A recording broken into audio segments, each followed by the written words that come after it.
guys, good afternoon everyone. So nandito po tayo ngayon sa Hong Kong Flower Show ngayong taong 2026. So yan, magbabayad po tayo ng octopus at yung bayad po ay nasa $14 ng Hong Kong dollar po.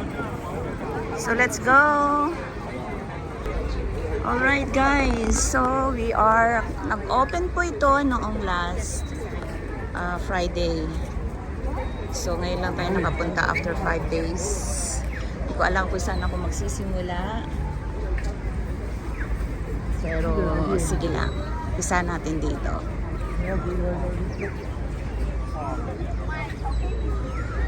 So bawat area guys ay mayroon siyang mga pangalan. At ano daw ang wonderful dito. Wow, look at this. Ang dami mga butterfly.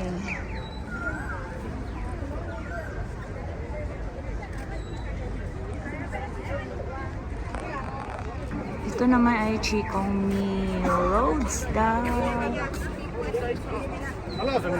So let's get inside here. Wow,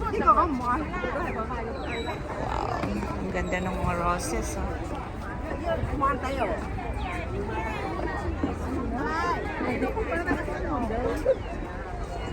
Wow, beautiful. Ang ganda.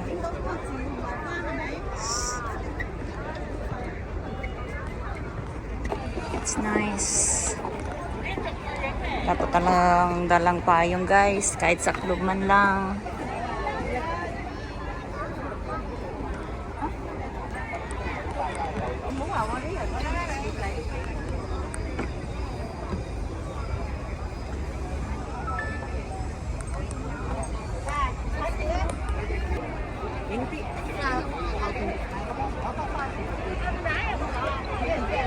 Ay, ang ganda ng puno na to.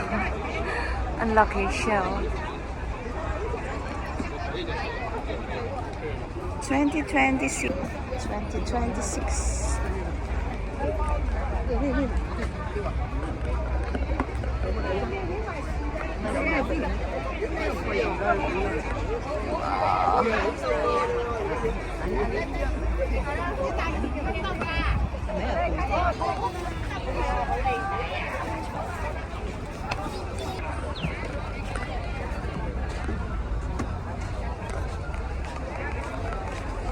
Beautiful! Ang ganda guys. See?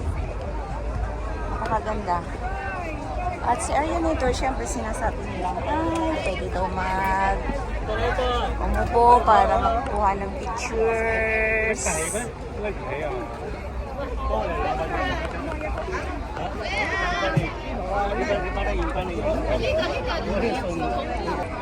Thai Full Markets.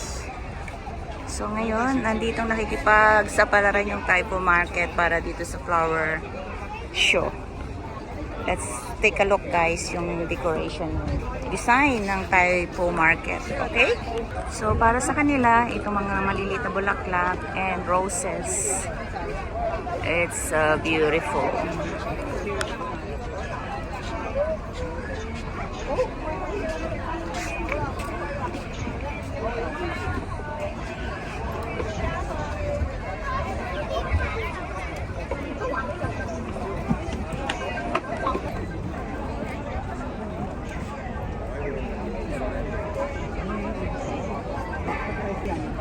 Okay, so para siyang train.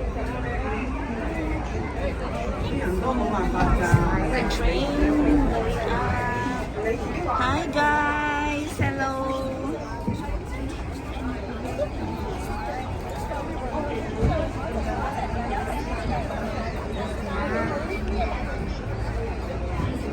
Hello!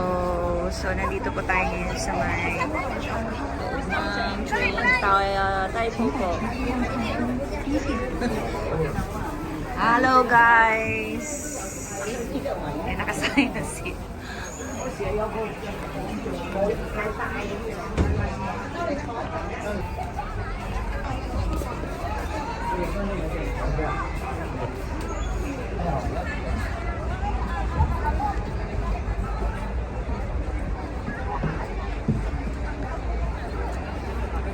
Yung mga mga bulaklak guys sa malalayo, medyo ano na siya, naglalaglag na yung mga dahon. Pero yung sa iba naman, okay pa rin siya. So, yeah, labas tayo dito sa may district ng Taipo. Yan. Ito po yung makikita sa Taipo Markets. And, yeah, amazing naman.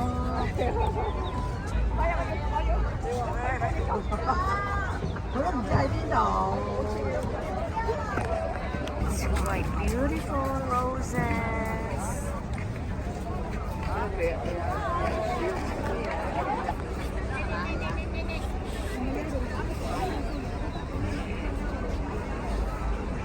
So ito naman po ay mula sa Guangdong, Macau.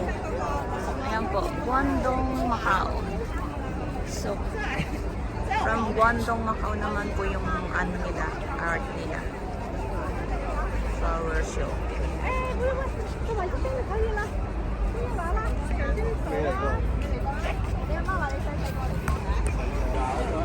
Yes, from here. Wow, ang ganda ng sunflower. Look at that.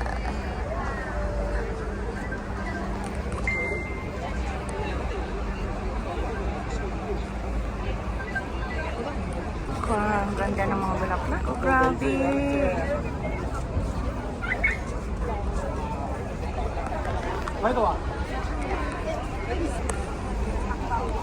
So,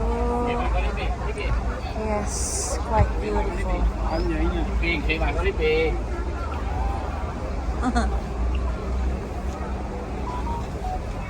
Oh, sa atin guys to, ano lang to, damo sa kapaligiran. Look, tingnan nyo yung bulaklak niya, oh. If you are recognize that guys, na parang damo lang sa atin sa Pilipinas.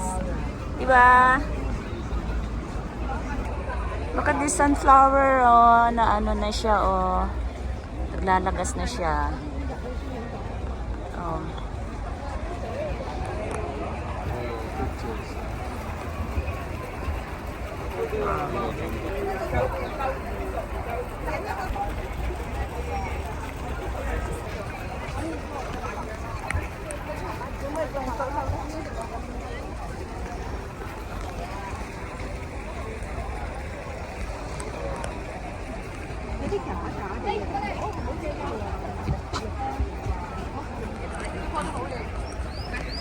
Beautiful. Ang ganda. Pusin natin makatapos tayo ng 15.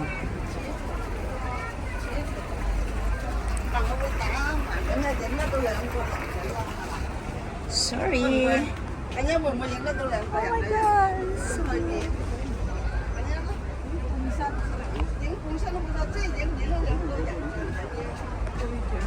Yung puno ng saging. Ano niya, pero medyo parang sira na sila. So, ito yung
So ito guys ay mula sa disyerto ng Macau.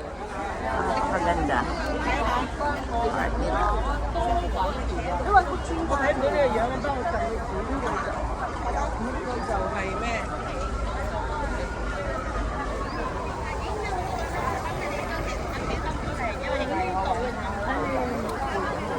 Para siyang lagoons na may waters. yan, napakalaki.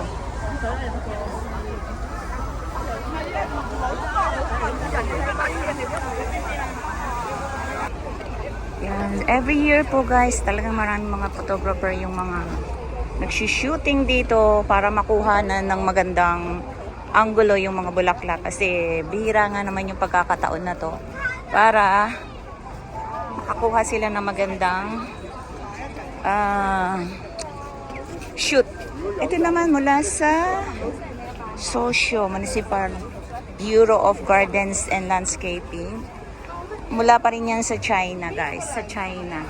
So ang ganda ng ano talaga ng China, tsaka fresh na fresh yung mga bulaklak nila. Look. 有咁嘅名做花嘅。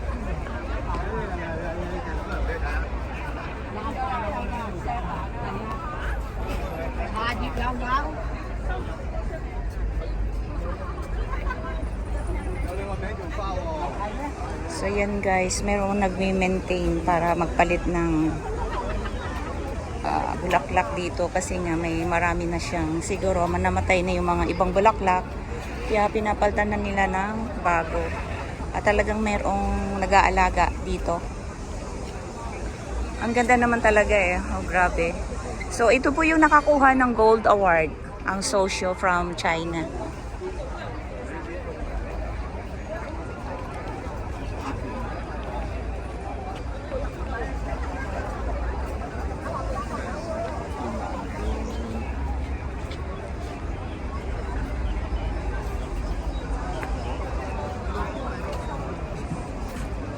Okay.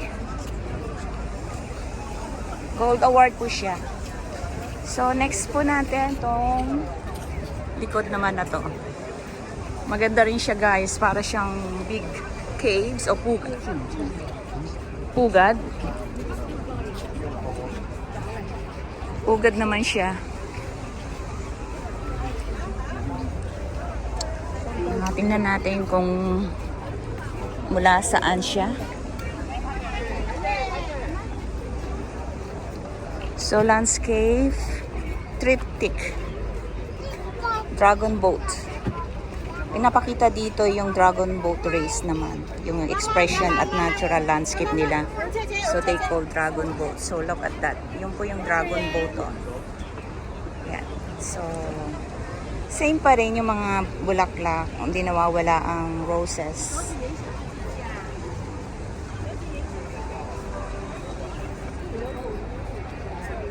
So, ito yung landscaping nila. Yan.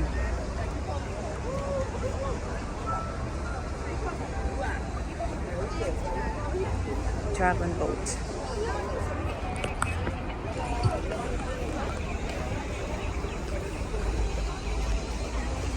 So, ito yung likod ng dragon boat. Ay, gansa.